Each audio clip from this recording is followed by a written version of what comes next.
Welcome to the Creative Plan Podcast Network. Join us as we share our favorite RPGs, one-shot games, tabletop games, reviews of items, and convention panels, and other exciting things that we run into from time to time. Sit back and enjoy the show.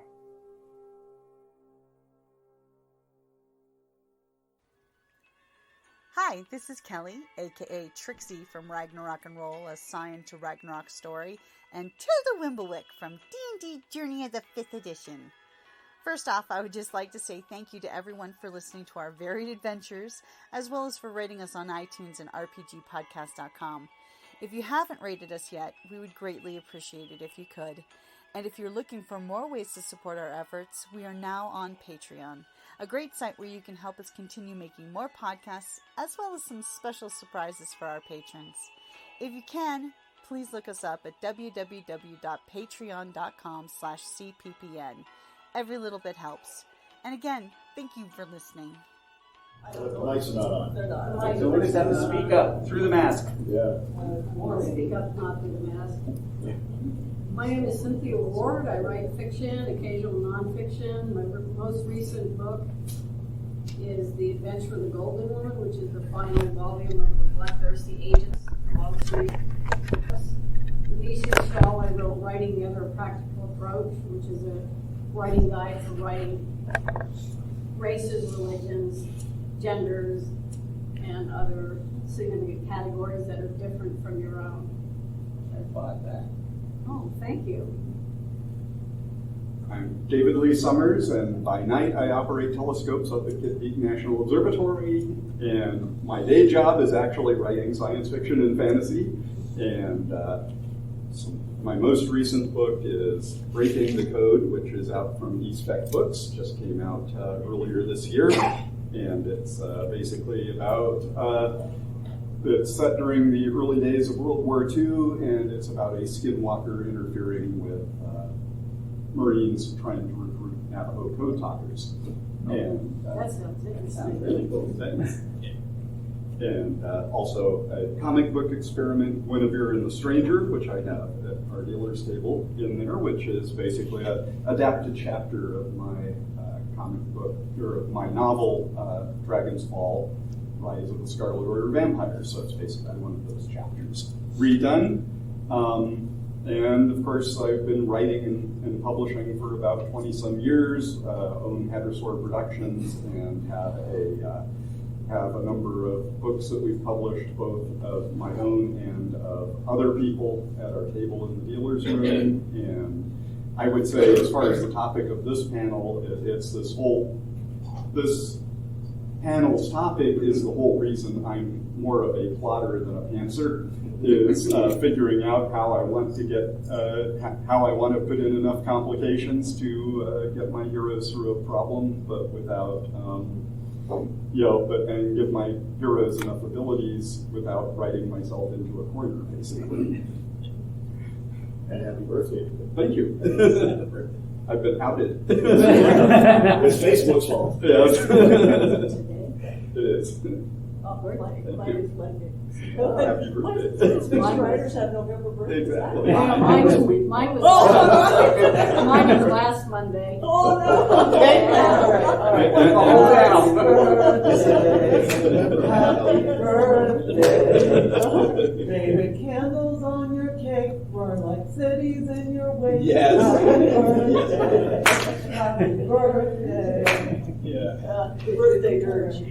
I'm Catherine Wells, and if you've been to TusCon before, you've probably seen me here. I've been publishing for about 30 years now. That's a little scary. Novels and short stories and novellas, and if you're an analog reader, you may have seen in the March-April issue, and the name goes right out of my, don't you? Invasive Species, my novella that ran earlier this year. So if you are an analog subscriber and that ballot comes around for, remember me, please, have a look. And I also have a novel that theoretically is coming out next year, and I'm working with a small publisher, and I'm not sure their editorial staff is kind of up to my standards, so we'll see where that goes. Anyway, that's me. My name is Bruce Davis. I write fantasy and science fiction. Most of my work is available from Brick Cave Media. Brickcave.media is the website. My current work is Lord of the Rings meets Law and Order. The third book in the Magic Law series hopefully will be out in the spring. That's Silver Magic. Platinum Magic and Gold Magic are already out. That's my night job. My day job is as a trauma surgeon and critical care surgeon at a level 1 trauma center in Scottsdale. I'm also a amateur historian. My path to medicine was very odd. I have a minor in history from university and spent a lot of time with it. So I will be talking later today about medical history and why the Roman legionaries got better care than Civil War soldiers did.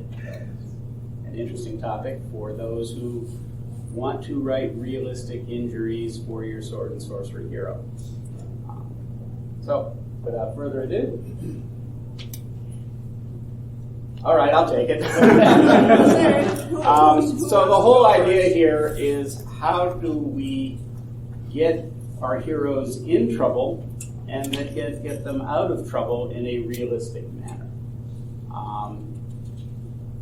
And I guess I'll take off with that. I'm an inveterate pantser, Dave, so I frequently write myself into corners. The question is, how do you write yourself out? Well, and that's a good question. I think that when we're writing, particularly when we're writing the kind of novels that most of us do, there's a lot of complications and action that's going on. That's what makes it interesting. Those things can be physical. They can be mental challenges. I think if you're going to get your hero out of trouble in a realistic manner, you need to do a good job with your foreshadowing.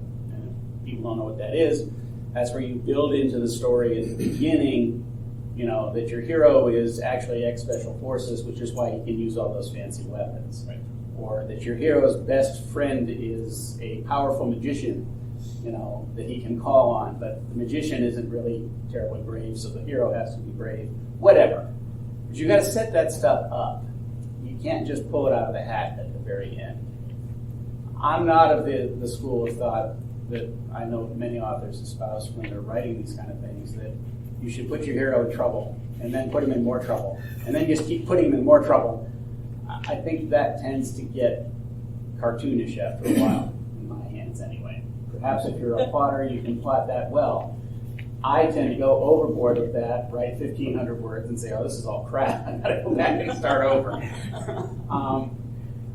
But that's my take on it. I think the key to being realistic and getting heroes out of trouble is building into the story the little hints and the little clues that this ability is going to be available. Or, was it Tolstoy or somebody who said, if you describe a room with a shotgun on the mantelpiece, somebody better get shot by the 4th page. Chekhov's law, I think. Yeah, something like that. I was one of the Russian writers. I can never remember. If there's a rifle over the mantelpiece, someone better get shot by the second act. Yeah. And vice versa. If someone's going to get shot, it better have that thing on the mantelpiece before. Right, yes, it works that way too. Yeah. I kind of flow back and forth between pantser and plotter. But I like to have an outline, but it's usually very brief. It's less than a page. I like to know where I'm headed generally, and then I have to develop a problem for the hero. First, you have to have a problem, and then I may not always know how he's going to solve it when I start. And part of the process of exploring, well, we could do it this way, or we could do it that way, or we could go here. Sometimes the hero has to go down all of those avenues to find the solution. And sometimes I don't know what the solution is going to be till I get there. Because I start with an idea of who the hero is, but then the character develops and kind of takes over. And then certain ideas become more natural for him and for her, And certain ones are like, no, she'd look at that and go, no, that's not. So I really often don't know till I get there, and then a lot of times I have to go back to the beginning and Put that little bit in. Put that foreshadowing, and I have to plant this here and plant that there, and make. Oh, and you know, it would be better if this character actually had a PhD in whatever, you know. Yeah. And I was going to say that. It struck a chord with me because my last editor at Lakis Publishing did just kind of what you said, Bruce, of you have to have, more trouble and, just keep building it up. And she kept saying, well, you've got this chapter here that's kind of, in my horror novel, The Astronomer's Crypt, and she said, you've got this chapter here that's kind of light and, it's just character moments and things. And it's like, I think we should really build up the action here. And I was like, have you ever read Stephen King? The somewhat, known horror writer, who has a little bit of a following. That's exactly, that's exactly, the kind of thing that he does. Is the reason that you care about the trouble that they've fallen into is because you actually care about the characters. He does moments where you build up and you get to know these people and you get to know them as people. And I think that is an important and underrated part of the whole process of writing science fiction, fantasy. And it's actually, I think, a big part of making, we talk about willing suspension of disbelief a lot in science fiction and fantasy. And I think that's one of the ways you build that is to see, yes, maybe this is the brave, stalwart captain of a starship traveling, wherever. But, he still likes a good, whiskey and, maybe likes a good book or whatever. We get to know him and can relate to that person. And that goes a long way to building that, wanting to follow and see them solve whatever problem we've written them into. Like he likes his Earl Grey. Yeah. Just a quick side note before we let Cynthia have her crack at this. And that is that beware of people who tell you that there is a formula or a set of rules for how to write a novel. That you must always do this, you must always say, you must never do that. Because there are exceptions to every rule. Know the rules. Know when to break them. Okay. All right. Right. Well, the thing you're talking about, but if you're writing a very short story with breakneck action, you're going to just build character through the action. But the longer the piece gets, you would not sit through a symphony as long as Beethoven's symphony. There were not changes of pace because it would be exhausting, and it wouldn't matter that it was brilliant. The things you're talking about, you guys are talking about with nothing. One book we proposing one thing after another. This is part of it. The other part is that there are a couple different ways to go forward with your plot, your story, your novel. And there are two things you should do, but you shouldn't only do one side. One is, so as you go along, you're either telling your character no, or you're telling your character yes, but. So you don't say no all the way, because I stopped reading books where it's just no. And you don't say just yes.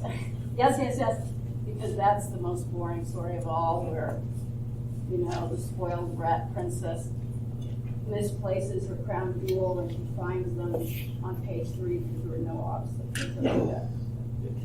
So those are ways to get around the problem that you talk about. But my main observation is that plot is character, so what happens the problems they get into and things they try and the way they finally fix it or fail is inherent in the character.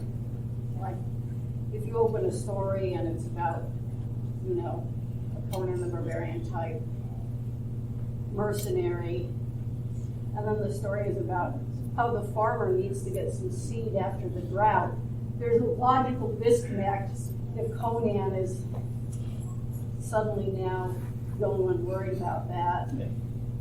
He might help the farmer. Trivial side but quest. plot and character are the same thing in that regard. I think when we're talking about the kind of complications we're introducing. They don't have to be the bad guy doing something or the environment doing something.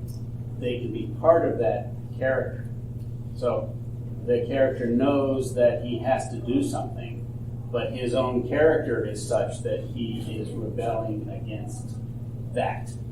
You know, he's the bad guy who's got to do something good, or the good guy who's got to sacrifice somebody to, you know, for the greater good. I mean, those are kind of cliche things, but you can build into the character that sense of conflict that the surface event may not be that significant, but if you've developed your character in such a way, it may have tremendous significance for him, and that actually becomes a big part of the problem solving as well.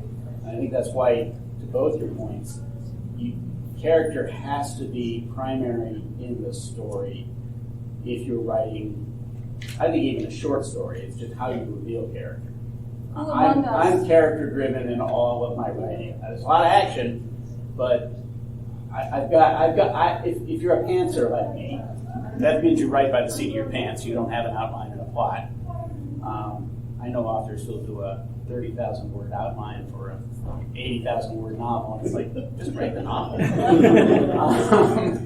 But you've got to start with character before you can even get into the rest of that stuff. I have to like my character if I'm going to put him in trouble. Otherwise, I just don't care about him. I'll just spin off. I have the best source of insight where you're talking about who among us is not their own worst enemy when it comes to writing. Like, I am, sure. I'm totally my own worst enemy. My bad habits, my distractions, my character flaws.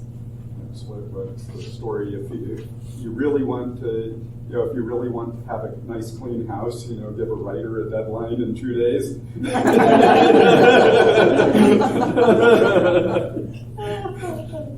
Well, all this being said, there is something to be said for the kind of trope that you have your character your character has a problem, and he does something to fix it and makes it worse, and then has to go. So that let's not throw the baby out with the bathwater.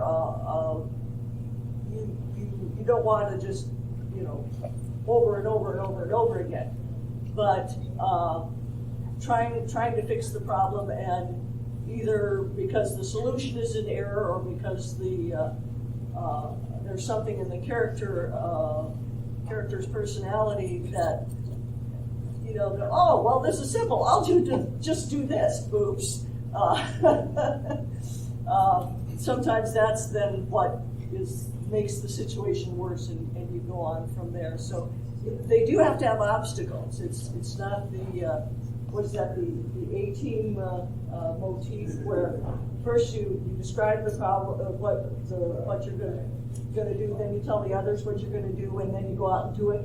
It's like, okay, but that's why I never watched it.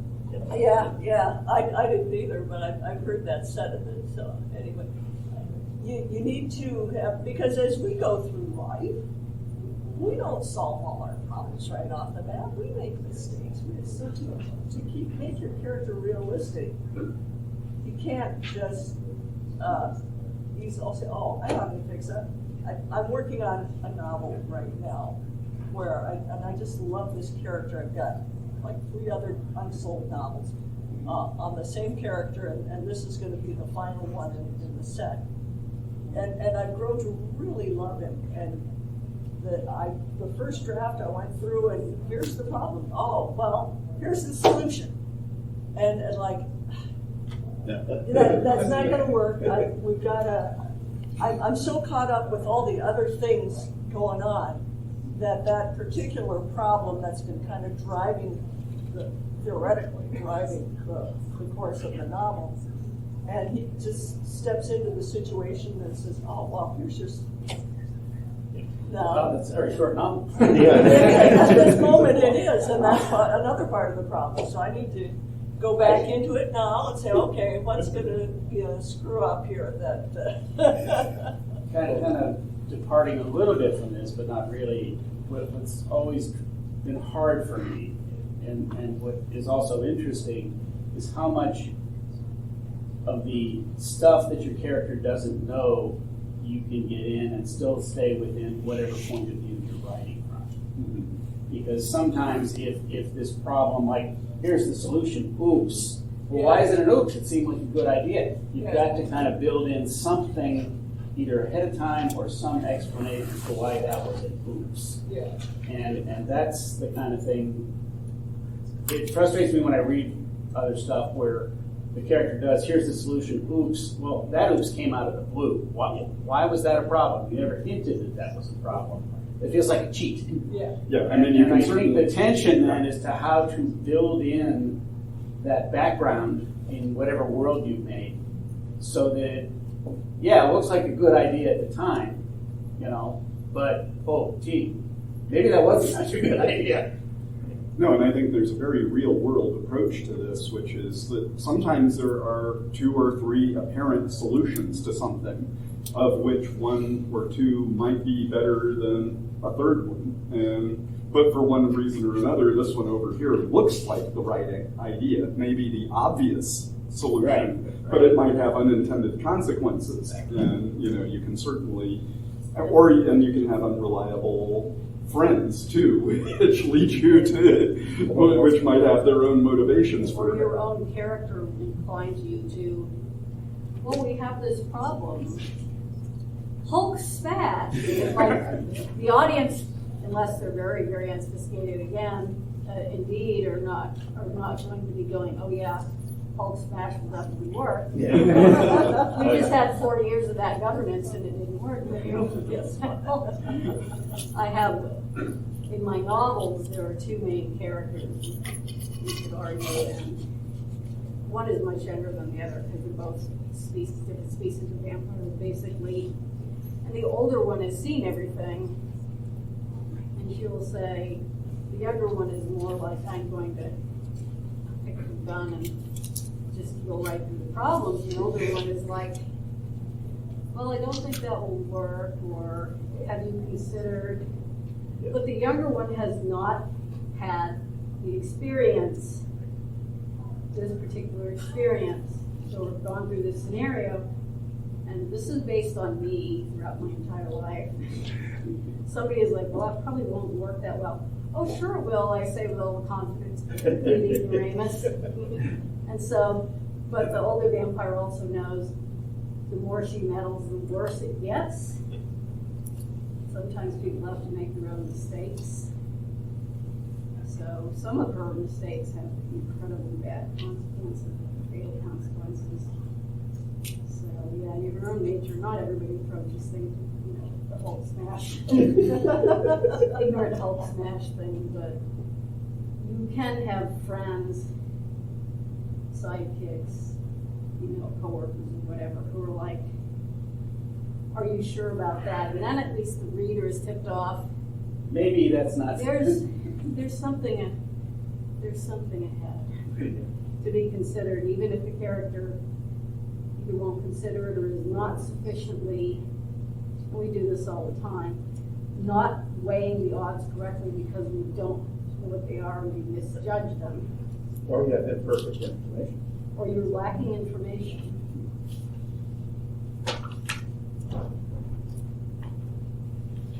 Right. There's always 2 complicating things up, and I'm finding this more and more in my own life as I go on and doing stuff. Is the like for want of a nail kind of problems, or the Elijah, there's a hole in my bucket kind of thing. Is that I go to do something. Oh wait, I have to go do something else first, and then I go to do that. Oh no, this is going to require me to do this first, and it's like, and you get this long chain, and you have to keep track of it, and you work your way back. Yeah. My garage is full of tools that were bought for one specific thing that has never arisen again.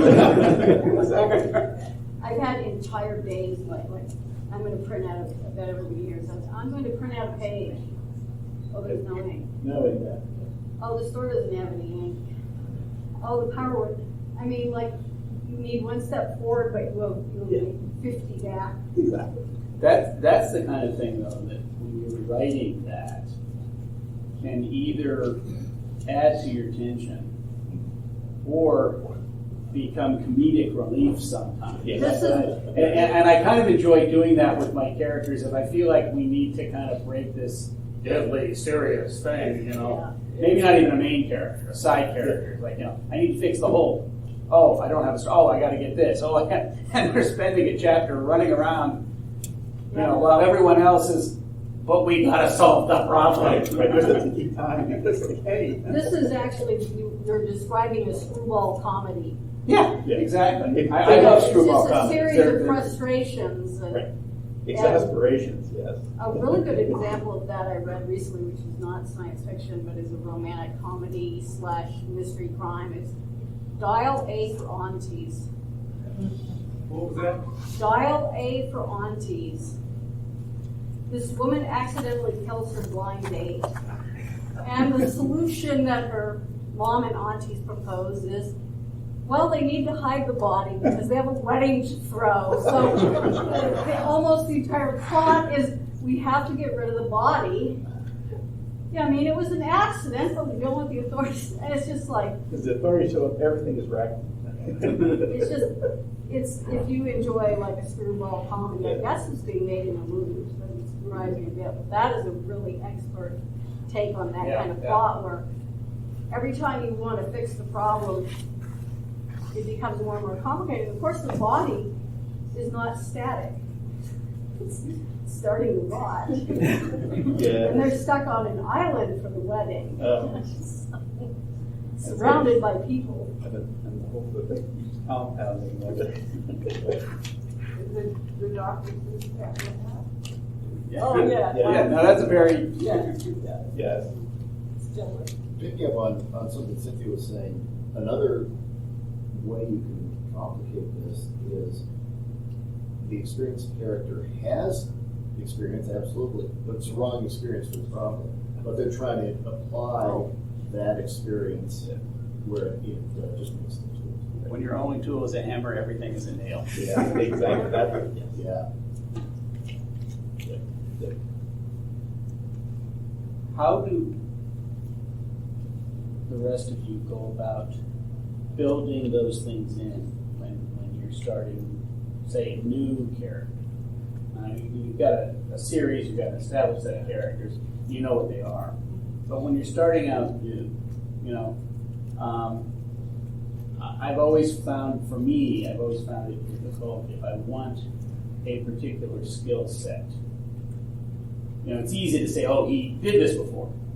But that's just kind of an info dump that's like, what does that have to do with how I've set this up and started the novel?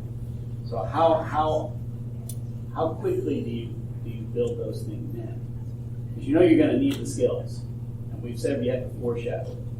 But I think part of the skill in doing that is introducing those things in a way that it doesn't seem jarring. Yeah.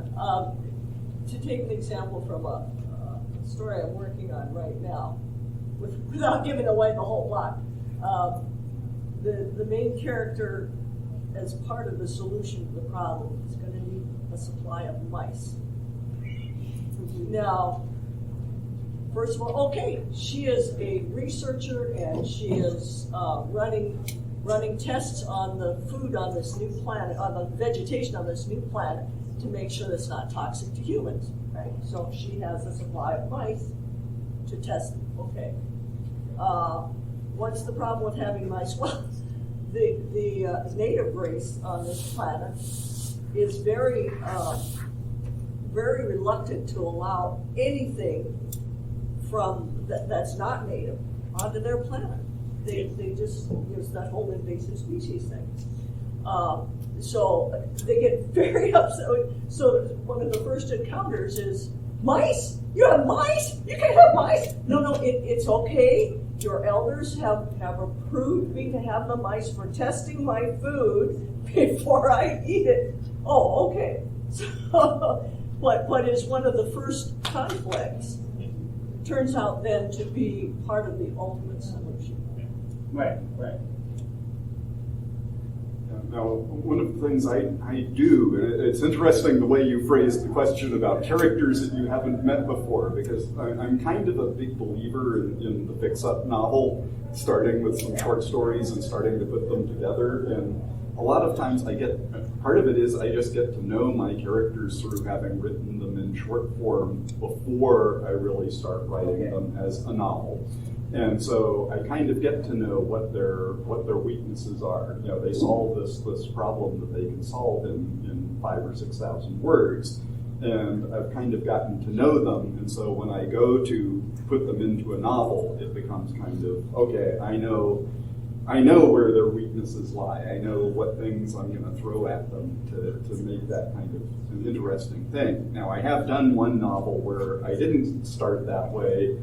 And I think I did that by a lot of the characters were, you know, they weren't like exact people I knew, but I built them on templates of types of people I knew.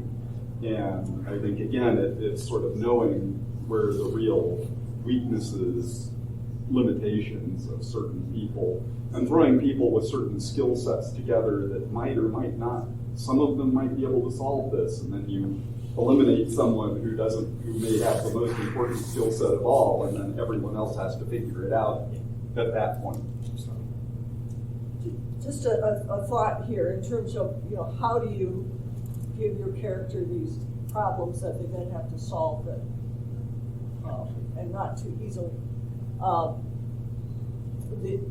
One of the key elements that a writer uses in this process is the antagonist.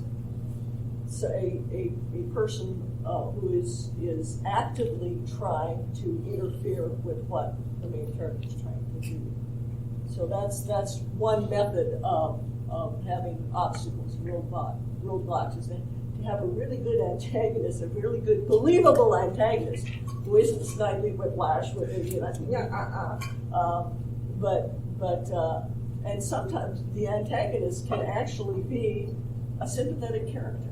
Oh, I think they have to be. Yeah, that's. If I can interrupt, and I'm sorry, but Yeah. I think the best antagonists are those that are completely sympathetic. I mean, no one is the villain of their own story. And so while their motivation, their methods may be things that you might abhor, you have to make their motivation something that someone can point to and say, well, yeah, I can see why you would want to do something about that. What you're doing may not be the right thing, but you know, it's a solution to your problem.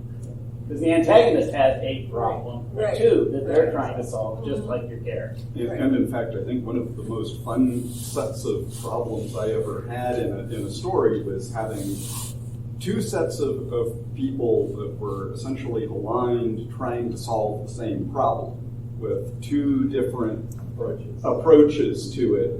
And it becomes kind of a competition to who solves the problem. And you know, the outcome might be good in both cases, but it's not necessarily going to be good for the other side, depending on who solves it And they first. might be actively trying to interfere with each other, so I get it done first. And I've even seen that kind of thing ratcheted up even higher, that they used to be friends. Yeah. Or even relatives, and now are bitter enemies because of this split in this approach to this problem. I heard an interesting take on antagonists. And learning this made me able to finish the Lucy Harper book, which was that the antagonist has the same goal as the protagonist. Okay. And not only that, but in many ways they are a mirror of each other. And then I realized that in my Lucy Harper books, the antagonist was not the villain. The antagonist, more often than not, was the woman she loved. And so it can be very easy to assume that the villain is the antagonist, and frequently the villain is the antagonist. But this is described in the book Take Off Your Pants, which is a guide for pantsers to become plotters. I forget the writer's exact name. I know everybody laughs, and as intended, but it's a very good book. I reread it several times in a row. Then I got out several stories I'd never been able to solve. I rewrote them and I sold them because I was able to die and fix the Lucy Harker novellas that weren't working. Because there was other good advice in there. It's not just the idea that the antagonist is a mirror image. I'm sure if we thought about it, we'd think movies and books were in fact that was going on. I mean, in Star Wars, Darth Vader is so much the opposite of Luke Skywalker. He's his dad. Yeah. So actually, that was kind of what. I just was another example of people who are kind of mirrors of each other's warriors. Yeah. Yeah. And I was just going to say, you brought up the points, and yet I was just, when you were talking about that with Darth Vader, I mean, he just seems so dastardly. But I was wondering if you, so what you're talking about is kind of answering this question partly, but I want to put this out to all of you, like, you know, you've got the really horrible, black-hearted villains in so many things, but especially Disney movies, I often find. And then I remember reading actually that people who wrote Finding Nemo, one of their goals was to create conflict without having to have that nasty villain. So they used, you know, Fish are our friends. So I just, yeah, you know, I mean, it seems like what you all are talking about is even maybe more middle ground, but I wonder if we could talk about that range of some of the problems that the antagonist might face from someone besides a... Well, there are different ways to structure your problems that don't always involve an antagonist in the sense of a character. A number of adventure novels involve the environment as the antagonist. How do you trek across the Arctic to safety? You know, and what do you encounter on the way? Or it could simply be a social problem. You're an outcast in a society, and how are you going to just get about and live when you're either being hunted or they want to take care of you, but you don't particularly want to be taken care of. So there's a lot of different ways you can structure your obstacles and your problems that don't necessarily involve a character antagonist. I think the key, if you're going to write a character antagonist, though, is not to have the Disney cartoon Blackheart villain without some explanation or motivation for it. Somebody could be completely evil. They just want to watch the world burn. Well, how did they get there? That's the interesting part of it. They weren't born that way. How did they become that? And so that backstory, that if you can build that in, and that's also a bit of a challenge. Or I think makes that way, maybe their childhood showing that. Yeah. Well, however you want to do it, there are a number of ways to do that. But that's what makes that totally evil, awful thing believable, number one, and also far more interesting. You know, if it's just Godzilla, you know, rampaging monster. Well, monsters just doing what monsters do. You know? It's not good for us, but he's just out there being his best self, you know. It's essentially just an element of the environment. Yeah. We just have to survive it. Jim. Along those lines, if you've got kind of an ensemble of characters, and you've got bad guys that range, and men and women that range from a little bit bad to really evil, you can't really give the backstory on all of those characters without turning it back and forth, right? Well, that's the craft. And yes, you're right. You can't just dump this on them. You know, oh, I'm evil because when I was a child all this happened, and you go off on this long tangent. You have 10 characters that are, you know, have these quirks, and you gotta, you know. I think you don't have to get that detailed. You can build just little things in. The best writers, the writers that I love the best, are able to do that in a couple of sentences. I mean, one of my favorite writers of all time is Elmer Leonard. And he can structure your side character bad guy with 2 sentences. And I'm like, how do you do that?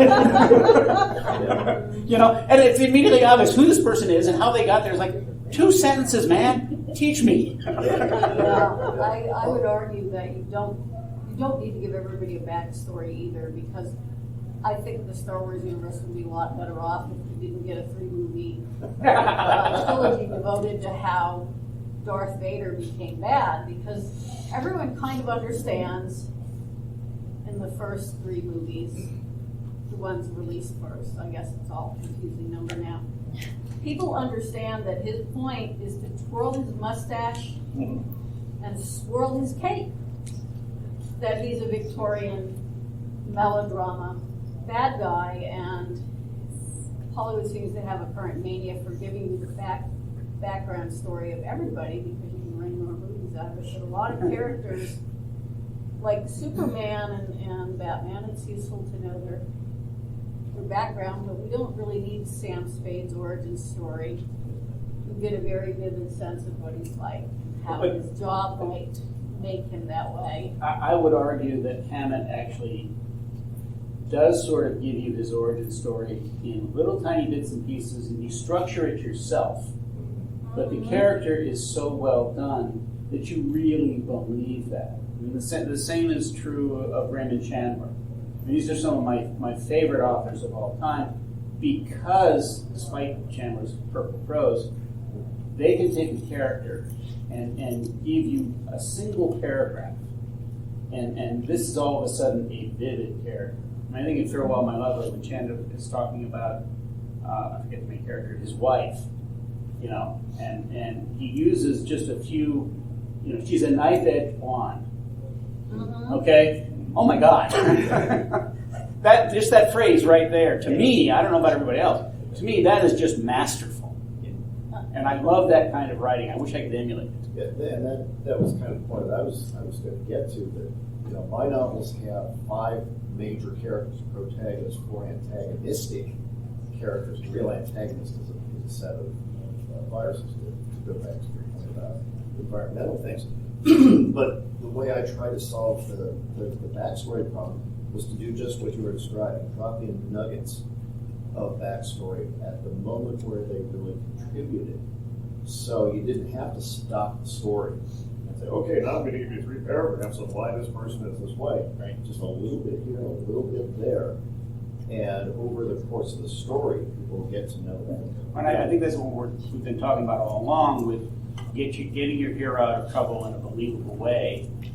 They need this skill set or they need this information, but you've got to, the craft is dropping that in either in bits and pieces or in something that at the time may not seem terribly important, but really is vital. Sometimes it can be as simple as, how did they say a certain line of dialogue, for instance, because I was thinking in terms of Darth Vader, the reason why Darth Vader is effective in the original trilogy is partly James Earl Jones's masterful acting, where you start, initially he's just cold and mean and cruel, but as we get into Return of the Jedi, he starts having that softening of the voice and everything.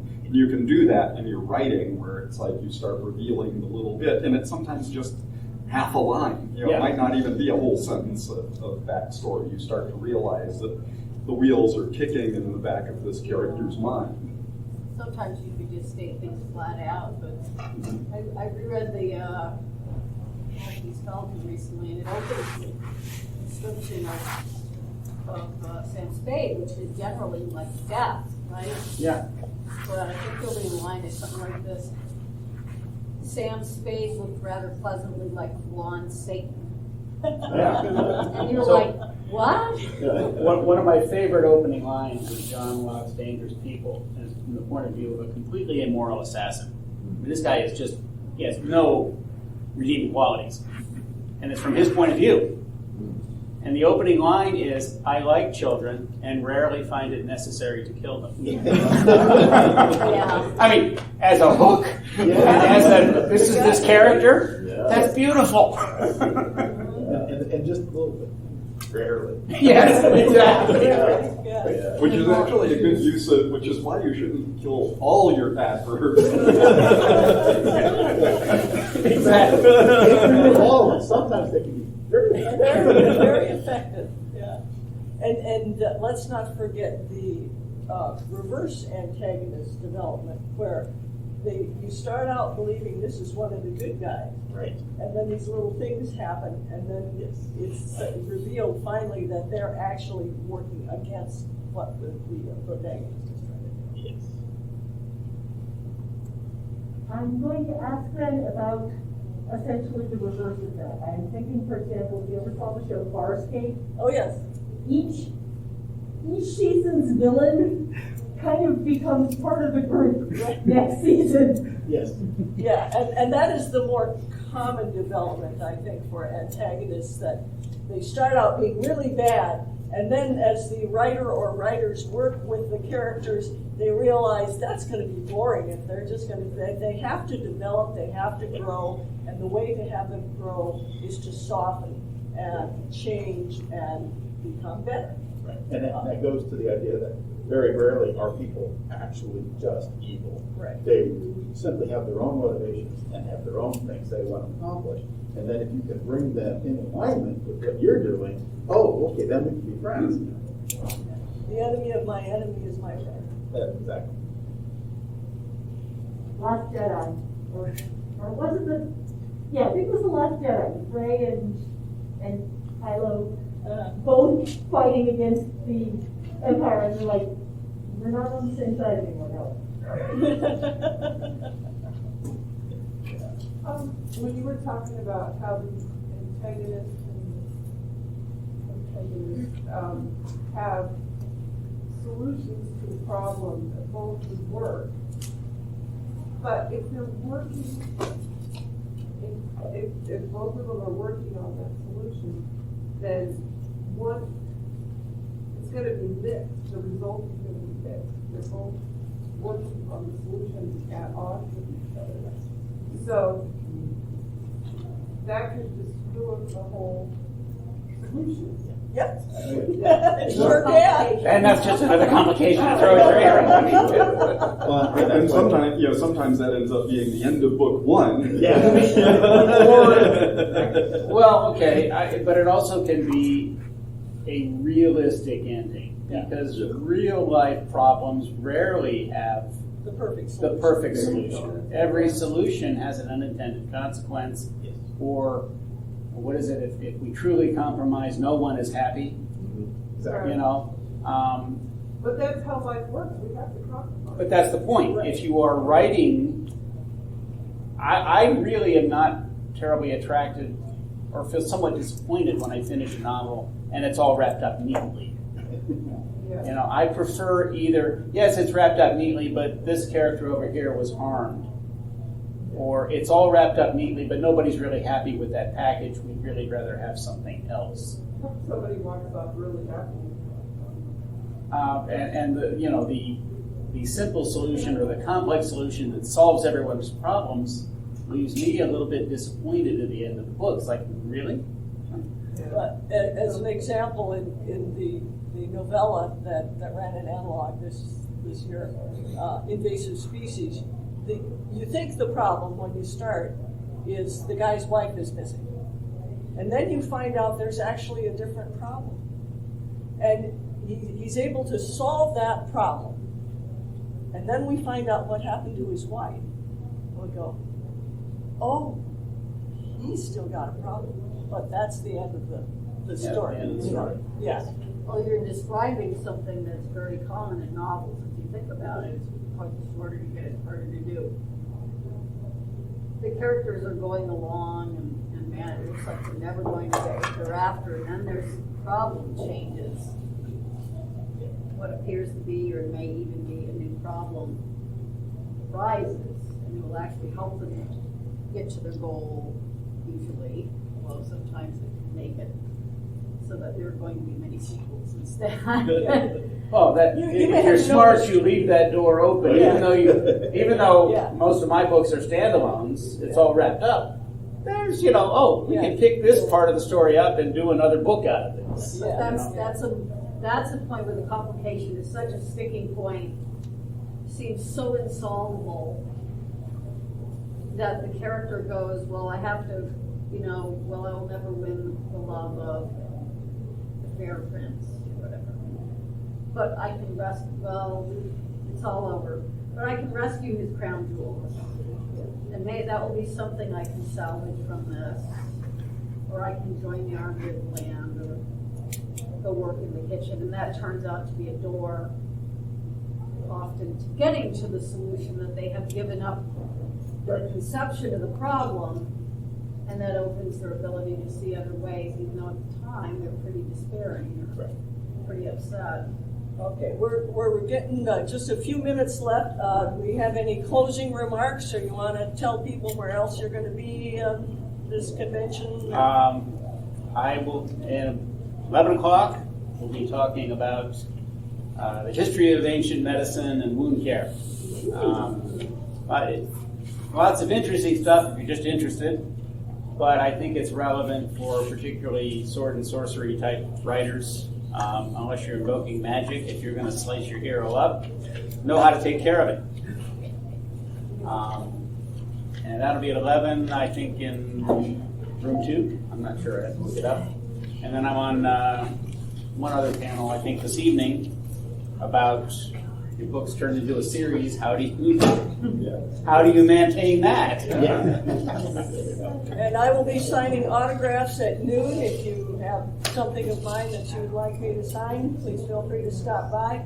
And tomorrow at 1 o'clock here in the ballroom, we're going to be discussing Don't Start Nothing Won't Be Nothing. Can drama exist when the characters follow all the social mores? That should be an interesting topic. And at 1 o'clock today, I will be talking about my night job and hunting for planets from 15 with the new spectrograph, which I have advertised on the back of my folder. When you say hunting planets, I get the picture of Elmer.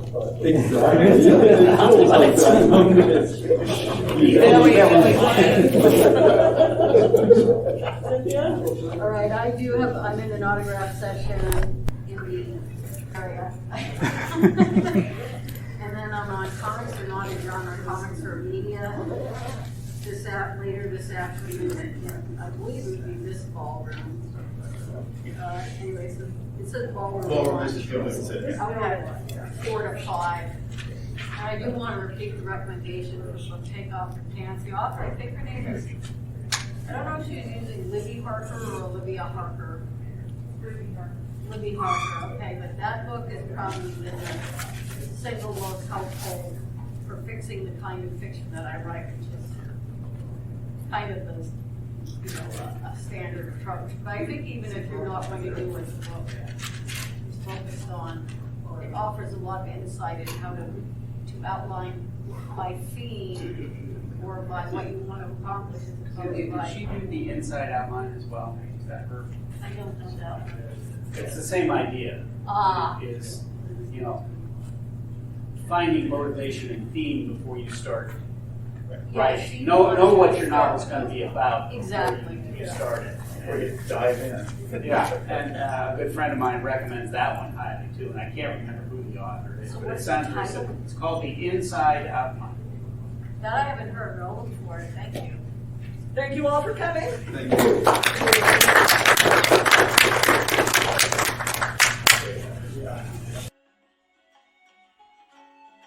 Thank you for listening to the Creative Play and Podcast Network. And feel free to enjoy our other shows, such as D&D Journey of the 5th Edition and Scion Ragnarok and Roll, a Scion hero to Ragnarok story. Thank you for listening.